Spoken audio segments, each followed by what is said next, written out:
Hello friends, आज की इस वीडियो में देखने वाले हैं कि जीएसटी रजिस्ट्रेशन के लिए जो डॉक्यूमेंट्स रिक्वायर्ड होता है वो कौन कौन से डॉक्यूमेंट्स लगता है और कौन क्या क्या कंडीशन होता है ऑनरशिप में और रेंटेड में या फिर अदर में है। आप पापा मम्मी के नाम से ज़मीन का रसीद ज़मीन है तो फिर आप कैसे क्या डॉक्यूमेंट्स डाल के जीएसटी रजिस्ट्रेशन ले सकते हैं। आज इस वीडियो में जानने वाले हैं सभी चीज़ों के बारे में। आप देख रहे हैं VK accounting and tax consultant. आपके YouTube channel VK accounting and tax consultant में आप सभी का स्वागत है। तो चलिए स्टार्ट करते हैं। अगर आपने हमारे चैनल को अभी तक सब्सक्राइब नहीं किया तो सब्सक्राइब कर लें और बेल आइकन को दबाना ना भूलें ताकि हमारा लेटेस्ट अपडेट सबसे पहले आप तक पहुंचे। तो चलिए स्टार्ट करते हैं। सबसे पहले आपको पैन कार्ड लग जाएगा जो कि आपका इंडिविजुअल होगा, आपके नाम से जो पैन कार्ड होगा वो लग जाएगा। उसके बाद ये एक मोबाइल नंबर लग जाएगा और एक ईमेल आईडी लग जाएगा, ठीक है। उसके बाद ये दोनों और मोबाइल नंबर और ईमेल आईडी इनकम टैक्स के पोर्टल से रजिस्टर होना चाहिए। ये अभी अप्लीकेबल नहीं किया गया है बट ये कुछ दिनों में अप्लीकेबल कर दिया जाएगा कि इनकम टैक्स में जो ईमेल आईडी और मोबाइल नंबर रजिस्टर है वो रजिस्टर होने के बाद ही आपका ऑटोमेटिक यहाँ पे जीएसटी रजिस्ट्रेशन करते टाइम आ जाएगा। तो ये आपको ये दोनों कंपलसरी हो जाएगा आगे, अभी लेकिन कंपलसरी नहीं है।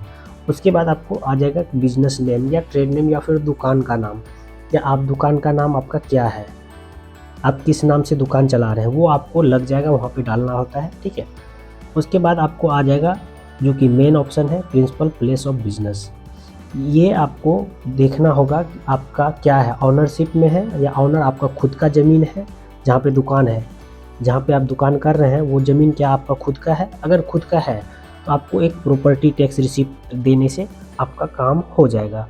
और अगर प्रॉपर्टी टैक्स रिसिप्ट नहीं है तो इलेक्ट्रिसिटी भी अगर दुकान का दीजिएगा, जहाँ पे दुकान है तो वहाँ पे इलेक्ट्रिसिटी के साथ प्रॉपर्टी टैक्स लगाने से हो जाएगा, या इलेक्ट्रिसिटी के साथ म्युनिसिपल टैक्स लगा दीजिएगा तो वहाँ पे उस केस में आपको जीएसटी नंबर आ जाएगा आपका, ठीक है। उसके बाद जो है कि अगर आपका रेंटेड है, आप रेंटेड पे दुकान चला रहे हैं, आपके पास रेंट एग्रीमेंट है, ठीक है। रेंट एग्रीमेंट अगर है आपके पास तो रेंट एग्रीमेंट के साथ ऑनर का, जिसका आपका मकान है, ऑनर का एक प्रॉपर्टी टैक्स रिसिप्ट लग जाएगा रेंट एग्रीमेंट के साथ, या फिर रेंट एग्रीमेंट के साथ आपको म्युनिसिपल का कॉपी लग जाएगा जो कि म्युनिसिपल नगर निगम से जो रसीद कटता है उसका कॉपी, और रेंट एग्रीमेंट लगाने से भी आपका जीएसटी नंबर आ जाएगा।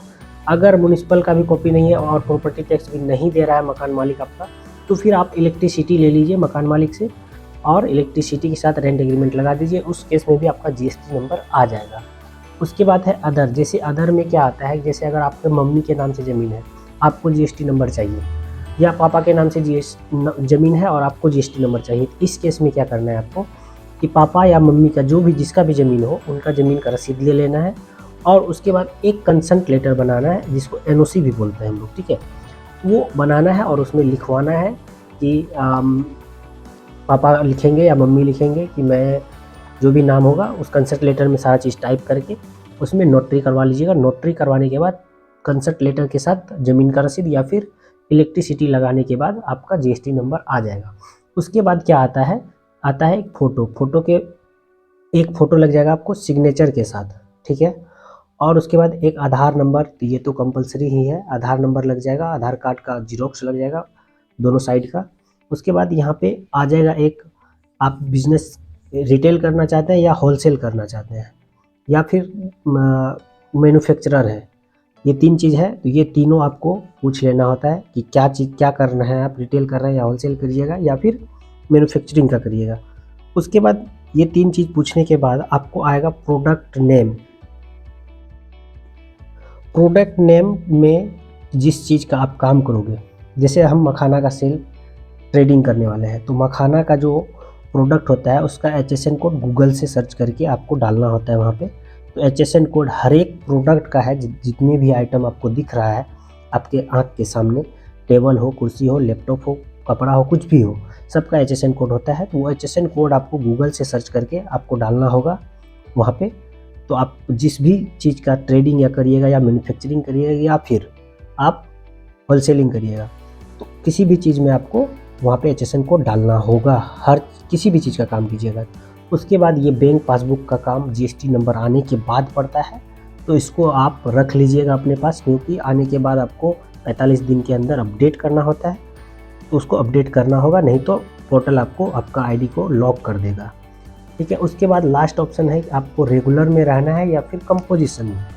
रेगुलर में क्या होता है और कंपोजिशन में क्या होता है। कंपोजिशन में आपको जितना सेल कीजिएगा उसका 1% आपको टैक्स देना होता है।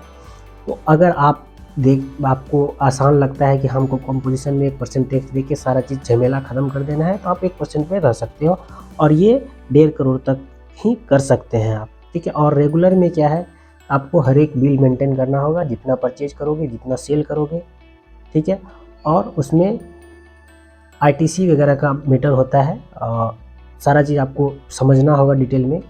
ये हम अभी इस वीडियो में नहीं बता पाएंगे, नेक्स्ट वीडियो में बता देंगे आप, ठीक है। तो ये आप रेगुलर और कंपोजिशन आप देख लीजिएगा अपने हिसाब से, क्या आपके केस में एप्लीकेबल होता है, उस हिसाब से आप चूज कर लीजिएगा। और अगर वीडियो आपको अच्छी लगी तो लाइक, शेयर, सब्सक्राइब और दोस्तों के साथ शेयर ज़रूर करें।